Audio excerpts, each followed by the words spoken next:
Hello, hello, hello, and welcome to Updog Sports Talk. My name is Matt Miller. Justin will be joining me shortly. He is currently having some severe technical problems, so we'll get that figured out in a second. But in the meantime, today we are going over and continuing our college football hype train series, where basically we just choose a team from each conference that we really think is going to massively improve this year based from last year.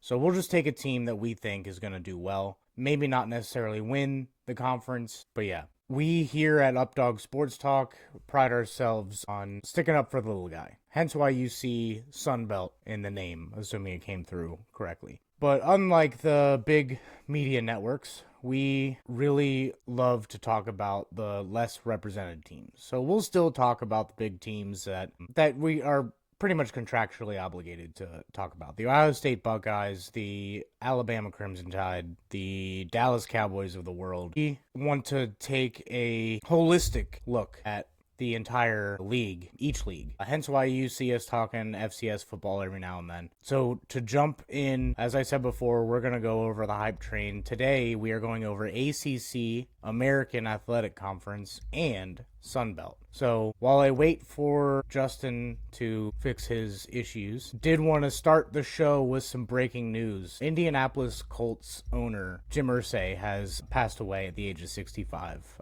He took the team over in 1997. So our hearts go out to his family and friends. So we'll see what happens with that. But first things first, got to give our condolences. Thoughts and prayers go out to the family. No, you guys didn't come here for this specifically, but I'm just stalling to waiting for Justin fix his everything. He apparently can't use the website. It's telling him his camera's already in use, so it's not letting him use it. So I'm gonna take a couple minutes and kind of get some thoughts out before we jump in to the episode itself. The NBA playoffs are in probably the best position they've been in decades. Right now you have the Thunder versus the Timberwolves. That's game one was last night. The Thunder ended up winning 114-88. Tonight, the New York Knicks take on the Indiana Pacers, my Indiana Pacers. So it's kind of funny that I was kind of stumbling over my words there for that. But the last championship between all of those teams was when the Thunder were in Seattle as the Supersonics in 1979.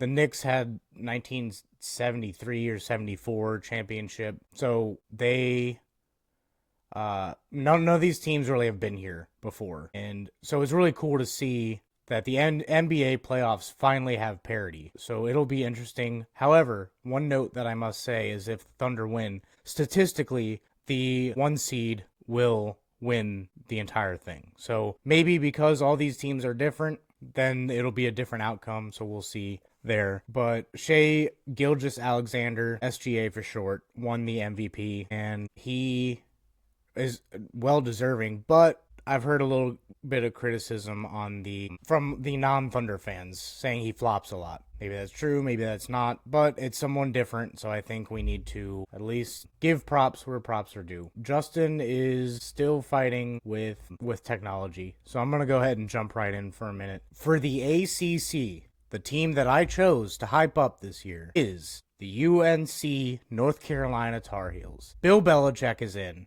They traded one 70-year-old coach for another. This one is better at calling plays. We shall see how it works out, but Gio Lopez, oh my gosh, Justin has figured out technology and will be joining us. More than likely, he's pretty steamed, so bear with him. Justin, how did your fight go with your computer? No, not well. I still lost the battle here.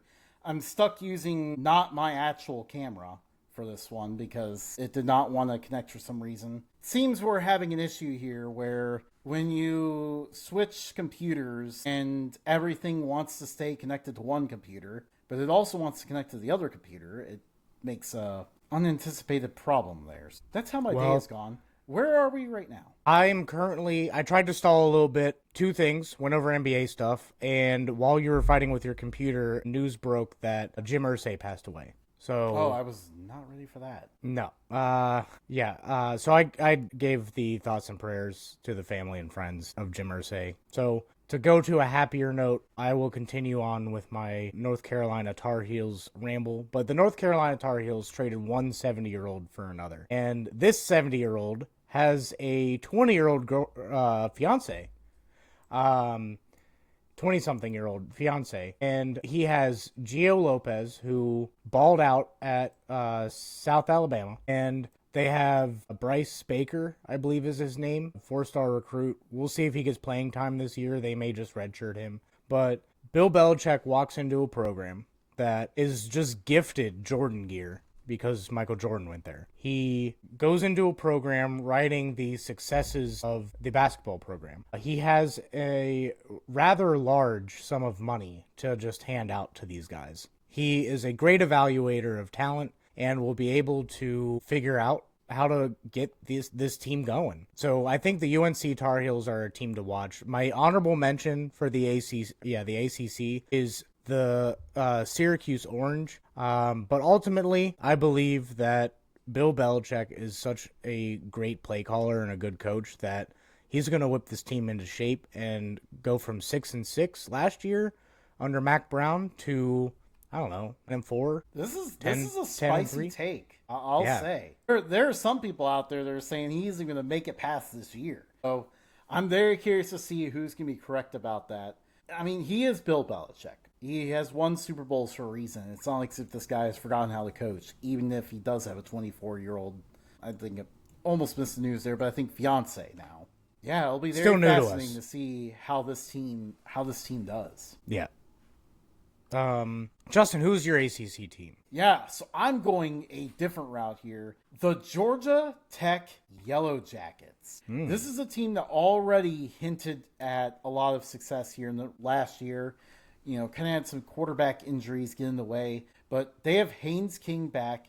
He is just a gritty as hell quarterback who will run his face into an opposing defense 25 times if he needs to in order to win the game. But, you know, he's got a running mate back there with Jamal Haynes at running back. And that offensive line is, you know, they're taking under the identity of their head coach, Brent Key. He was a former offensive line coach. He prioritized recruiting offensive linemen. And this is a mauling group who just knocks open lanes for the run game. We saw this against just about everyone they played. You know, it helped them against Miami. They were running the ball well on Georgia even. That is how good this run game is. To support the run game, they have some good receivers back. Eric Singleton was a huge loss. That one was kind of disappointing. I was hoping he would stick around. If he had stuck around, his team would be even more dangerous than it already is. But they have Malik Rutherford, that's a hard name to say, back. And Eric Rivers from FIU was a huge transfer portal addition to help as well. They hit the portal with some other guys too that could potentially mix in there. On the defensive side, they have a big meteor man in Jordan Vandenberg who will man the middle of the defensive line. They did have a lot of other defensive linemen leave. Some of them went to the NFL, some went to the portal. So they did have to utilize the portal a lot to fill the rest of the holes. But you look at this linebacker group, the secondary, there's just a lot of experience back there. If these portal guys, which I'm predicting the portal guys hit, if they hit, this defense will be really good. And Georgia Tech will be ready to make their run to at least reach the ACC championship. I'll put a little bit of money on that. Just a little bit, not like a ton, because if it's anything like the NBA playoffs, I would lose my money pretty quick. But the one thing do you think Georgia Tech will do white jerseys or blue jerseys for home?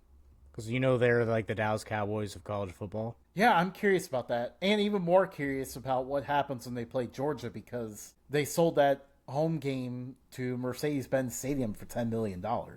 Yeah.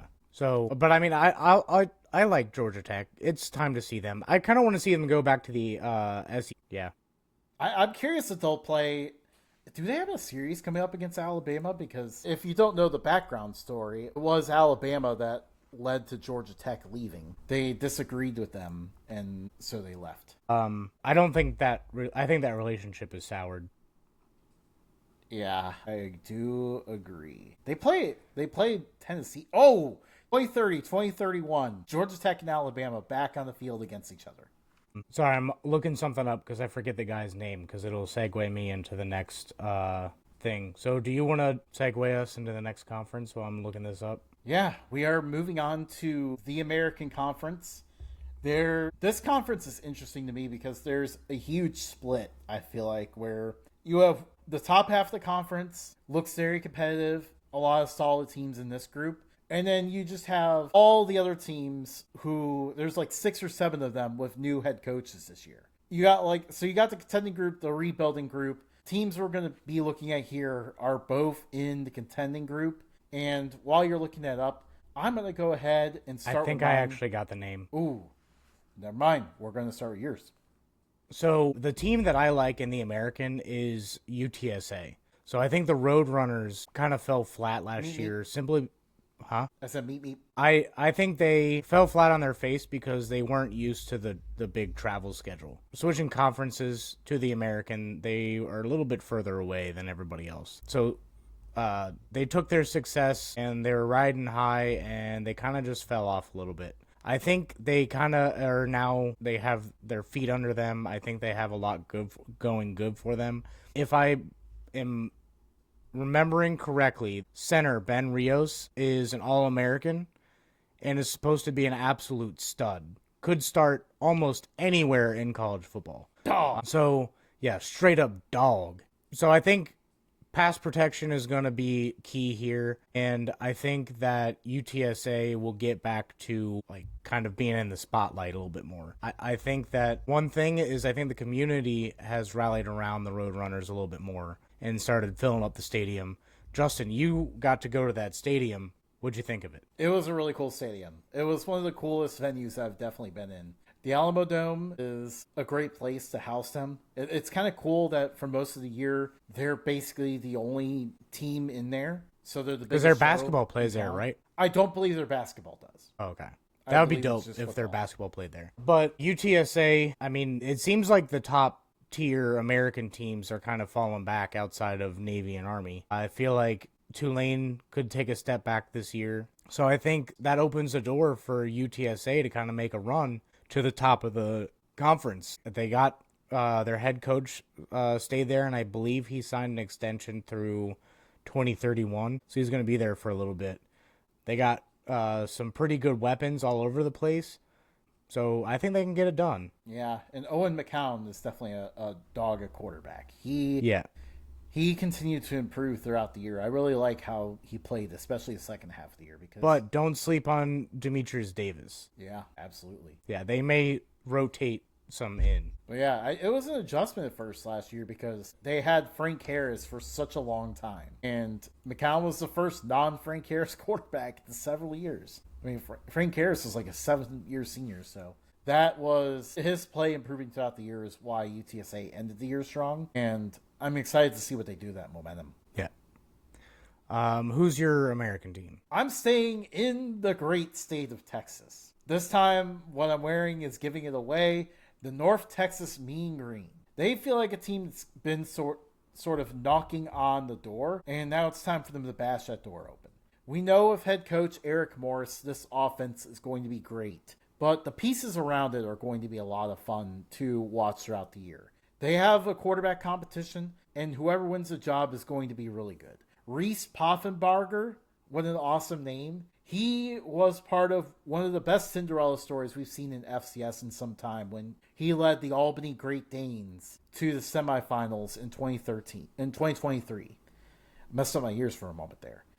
He transferred to Miami, the Hurricanes, and really I thought he was set to start there, but then Cam Ward obviously came in late in the cycle and took the job instead. So it was a little bit hard for him to be able to move on. I'm excited to see what he can do, but this job definitely isn't just his. Last year's bowl game hero, Drew Mestemaker, who starred in that bowl game, he will be competition for Poffenbarger. Whoever wins this job is going to be really good. At running back, they lost their starter to Sam Houston. We'll get to this in a moment, but North Texas and Sam Houston kind of got in a little battle of each other this offseason, taking players from each other. They lost a starter to Sam Houston, but Mackenzie Gill II is another good running back. And I'm very intrigued to see Missouri State transfer Aiden Bex. He is a electric factory with his speed, strong returner, can catch the ball in the backfield. He's going to be an interesting difference maker. Back to the North Texas Sam Houston war. Simeon Evans was Sam Houston's best receiver last year. He will now be coming over to North Texas and leading that receiving corps. North Texas lost their top receiver to Rutgers, but otherwise they have 3 other top receivers back. The one thing they need to fix on offense this year is finishing drives. The Army game in particular, obviously we have referenced that game many times, mostly because of Army's really awesome long drive. But another part of that game was that North Texas reached scoring territory 4 times and failed to score more than 3 points. So that was just an example of what went on, but this is an issue for them all year. They were 3rd in the nation in yards, but the problem for the Mean Green was simply finishing drives. That's a fixable issue that I believe they will fix this year. Defense. There's nowhere to go but up for this defense. They were among the worst. I'm doing a lot of research lately, so I don't want to throw out the stat that I thought of because maybe mixing up with another team. I thought they were dead last in pass defense, but I could be wrong about that. But defense still can go nowhere but up. They completely changed up this unit with the transfer portal this year, including adding a player from Sam Houston at every level of defense. They added a player on the defensive line from Sam Houston at linebacker and in the secondary. So it's very funny to see that kind of back and forth go on. But I think that revamped defense will at least get them enough stops to beat some of the top teams in this conference and maybe hit 8, maybe even 9 wins this year. The Mean Green, they're coming for it. There you go. And moving on to the Fun Belt, the last conference that we will cover for the day. I'm wearing the hat.